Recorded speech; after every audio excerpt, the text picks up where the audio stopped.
जब भी हम उपमा खाते हैं रेस्टोरेंट में तो वो बहुत ही खिला खिला और दानेदार होता है, लेकिन जब घर पर बनाने की बात आती है तो कई बार वो बहुत ही स्टिकी सा हो जाता है। तो ऐसी क्या बात है जो ध्यान में रखनी है कि जिससे हमारा उपमा भी रेस्टोरेंट जैसा बहुत ही खिला खिला बने। तो आज आप लोगों के साथ बहुत ही ऑथेंटिक उपमा बनाने की रेसिपी शेयर करने वाली हूँ, जिससे आपका उपमा भी बहुत ही बढ़िया खिला खिला तैयार होगा। हेलो दोस्तों, मैं हूँ हेतल और किचन क्राफ्ट रेसिपी में आप सभी का बहुत बहुत स्वागत है। तो चलिए आज की मज़ेदार रेसिपी बनाना शुरू करते हैं।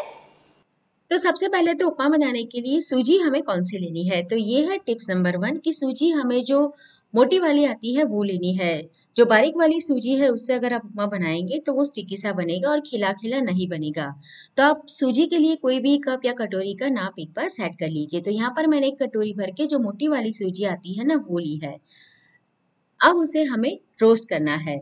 तो रोस्ट करने के लिए यहाँ पर मैंने एक नॉनस्टिक पैन ले लिया है। गैस की फ्लेम को स्लो रखेंगे और उसे रोस्ट करने के लिए हम घी का इस्तेमाल करेंगे। जी हाँ दोस्तों, उपमा बनाने के लिए हमेशा घी का ही इस्तेमाल किया जाता है। तो यहाँ पर मैंने 1 टेबलस्पून भर के घी डाल दिया है। घी को हम थोड़ा गर्म होने देंगे और फिर सूजी डालकर अच्छे से हमें उसे भूनना है। सूजी का जो दाना दाना है ना वो घी से अच्छे से कोट हो जाना चाहिए और इसे तकरीबन हमें 5 से 7 मिनट तक भुनना होगा, ताकि सूजी का दाना अच्छे से भूनकर तैयार हो जाए और जब हम आगे का प्रोसेस करें तो वो फूल के बहुत ही दानेदार और खिला खिला बने। तो अक्सर सब ये गलती कर जाते हैं कि सूजी को भूनते नहीं है और तुरंत ही उपमा बनाने लगते हैं। तो सूजी को आपको हमेशा इस तरह से रोस्ट करना है, स्लो फ्लेम के ऊपर। आप चाहे तो इस तरह से सूजी को भूनकर भी रख सकते हैं। अगर आपको सुबह में बच्चों के लंच बॉक्स के लिए या फिर सबके ब्रेकफास्ट के लिए उपमा बनाना है तो सूजी को आप इस तरह से रोस्ट करके रात को ही रख दीजिए, तो सुबह में आपका काम बहुत ही आसान हो जाएगा। अब जो ये सूजी है उसे हम एक प्लेट में निकाल देंगे और उसे हल्का ठंडा होने देंगे। अगर आप हेल्थ कॉन्शियस है और घी का इस्तेमाल नहीं करना चाहते हैं तो सूजी को आप ऐसे ही रोस्ट भी कर सकते हैं, लेकिन घी डालने से बहुत बढ़िया खुशबू आती है और स्वाद भी आता है। घी की क्वांटिटी को आप कम भी कर सकते हैं। मैंने 1 टेबलस्पून लिया है, आप 1 टीस्पून या फिर आधा टीस्पून भी ले सकते हैं। अब उसी पैन के अंदर हम घी डालेंगे और यहाँ पर इस बार मैंने 2 टेबलस्पून घी का इस्तेमाल किया है तड़के के लिए। तो इसमें आप चाहे तो घी की क्वांटिटी को कम भी कर सकते हैं, लेकिन ध्यान रहे तड़के के लिए भी आपको घी ही लेना है, तेल का इस्तेमाल बिल्कुल ना करें, नहीं तो आपको वो टेस्ट नहीं आएगा। अब यहाँ पर मैंने मूंगफली ले ली है, ये कच्ची वाली है, तो उसे हम घी के अंदर अच्छे से रोस्ट कर देंगे। मूंगफली मैंने तकरीबन 1/3 कप के करीब ली है। इसकी क्वांटिटी आप अपने हिसाब से कम ज़्यादा कर सकते हैं। तो ये अच्छे से अभी भुन गई है, तो इसे हम एक अलग बाउल के अंदर निकाल देंगे, क्योंकि इसे हमें गार्निशिंग में इस्तेमाल में लेना है। अब यहाँ पर मैंने काजू भी लिए हैं हल्के से, तो ये तकरीबन 12 से 15 काजू है। आप चाहे तो काजू को स्किप भी कर सकते हैं, लेकिन आज हम रेस्टोरेंट स्टाइल बना रहे हैं तो रेस्टोरेंट में तो काजू पड़ता ही पड़ता है, तो मैंने काजू भी डाल दिया है। उसे भी हम हल्का रोस्ट कर लेंगे और फिर उसी घी के अंदर हम डालेंगे 1 टेबलस्पून भर के उड़द दाल। तो तड़के में आपको इस तरह से सबसे पहले उड़द दाल डालनी है। तो 1 टेबलस्पून मैंने डाली है। उड़द उड़द दाल को घी में अच्छे से हमें रोस्ट करना है। उसका कलर चेंज नहीं करना है, लेकिन अच्छे से वो घी के अंदर फूल जानी चाहिए।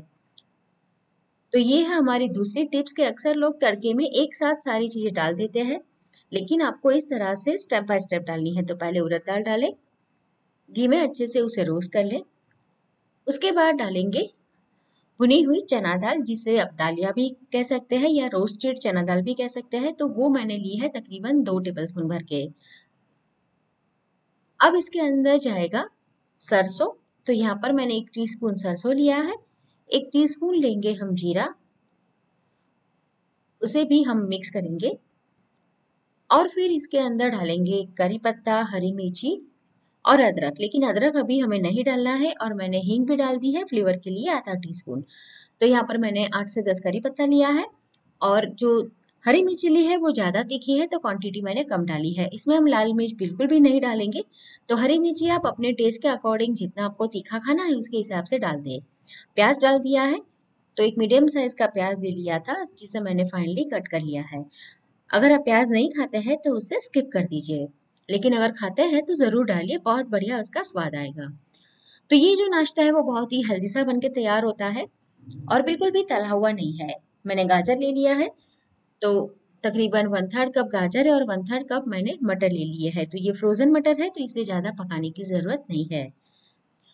तो गाजर और मटर है उसे हम हल्का कुक कर लेंगे, यानी कि पका लेंगे। तो कवर कर देंगे और स्लो फ्लेम पर 3 से 4 मिनट के लिए छोड़ देंगे। तो गाजर और मटर है उसे हमें 100% यानी कि गलने तक नहीं पकाना है। उसका क्रंच आप जब उपमा खाए तो आपको फील होना चाहिए। आप चाहे तो इसके अंदर फ्रेंच बीन्स भी डाल सकते हैं, बारीक कट करके, मैंने नहीं डाली है। अब इस समय पर हम इसके अंदर अदरक भी डाल देंगे और उसे सौते करेंगे। अदरक पहले से ना डालें, नहीं तो क्या होता है कि कई बार उसकी कड़वाहट आ जाती है। अब इसमें पानी जाएगा। तो जिस कटोरी से हमने सूजी ली थी उसी कटोरी के नाप से यहाँ पर मैंने 3.5 कटोरी पानी लिया है। एक कटोरी हमने सूजी ली थी तो उससे 3 गुना पानी चाहिए, और हमने थोड़े से वेजिटेबल डाले हैं तो उसके हिसाब से मैंने पानी डाल दिया है। अब गैस की फ्लेम को हम फास्ट कर देंगे और पानी को अच्छे से उबलने देंगे। नमक डाल देंगे स्वाद के हिसाब से। अगर आपको पसंद है तो इस समय पर आप इसके अंदर थोड़ी सी चीनी भी डाल सकते हैं। तो ये है हमारी टिप्स नंबर 3 कि पानी जब अच्छे से उबल जाए इस तरह से, तब आपको उसके अंदर सूजी डालनी है। पानी अगर उबला हुआ नहीं है और आप सूजी डाल देंगे तो लम्स यानी कि उसके अंदर गट्टे पड़ जाएंगे।